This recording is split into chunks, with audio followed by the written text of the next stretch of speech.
అది ఆనందపురం అనే చిన్న పల్లెటూరు. ఆ ఊరి చివరన ఒక చిన్న పెంకుటింట్లో పార్వతమ్మ అనే 60 ఏళ్ల ముసలమ్మ ఉండేది. ఆమె భర్త చనిపోయి చాలా కాలమైంది. ఒక్కడే కొడుకున్నాడు కానీ అతను పెళ్లి చేసుకుని సిటీకి వెళ్ళిపోయి అసలు తల్లిని పట్టించుకోవడమే మానేశాడు. దాంతో పార్వతమ్మ ఒంటరిగా మిగిలిపోయింది. చేతిలో పైసా లేదు, ఆధారమూ లేదు. కానీ ఆమె వంట చాలా అద్భుతంగా చేసేది. ముఖ్యంగా ఆమె చేసే గుత్తి వంకాయ కూర ఉందే, అబ్బా! దానికి ఆ ఊరంతా పడిచచ్చేవాళ్ళు.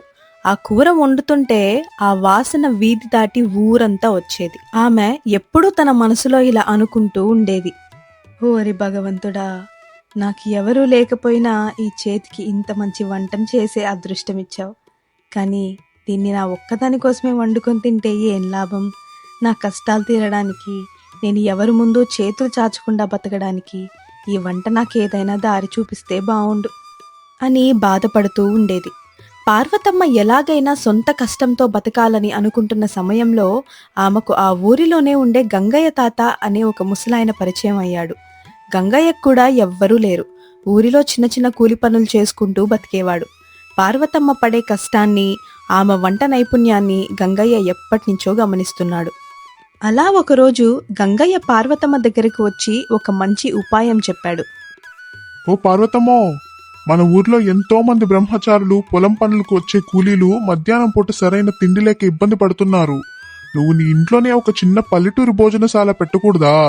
నువ్వు వంట చేయి, నీకు కావాల్సిన కట్టెలు తీసుకురావడం, సంత నుండి కూరగాయలు తేవడం, తినే వాళ్లకు వడ్డించడం లాంటి పనులు నేను చూసుకుంటాను.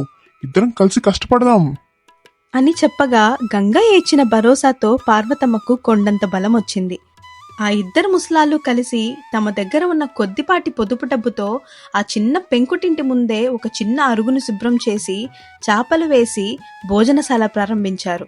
ఉదయాన్నే లేచి గంగయ్య సంత నుండి తాజా వంకాయలు తెస్తే పార్వతమ్మ ఎంతో ఓపికగా వంట చేసేది.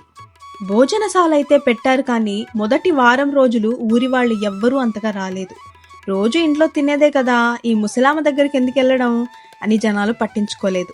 వండిన అన్నం, ఆ గుత్తి వంకాయ కూర మిగిలిపోతుంటే పార్వతమ్మ కళ్ళల్లో నీళ్లు తిరిగేవి. కానీ గంగయ్య ఎప్పుడూ ధైర్యం చెప్పేవాడు.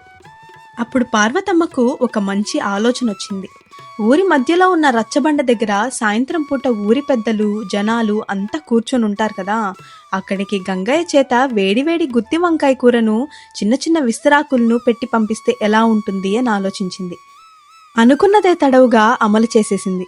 గంగయ్య అక్కడున్న వాళ్ళందరికీ ఆ కూరని కొంచెం కొంచెం ఉచితంగా రుచి చూపించాడు.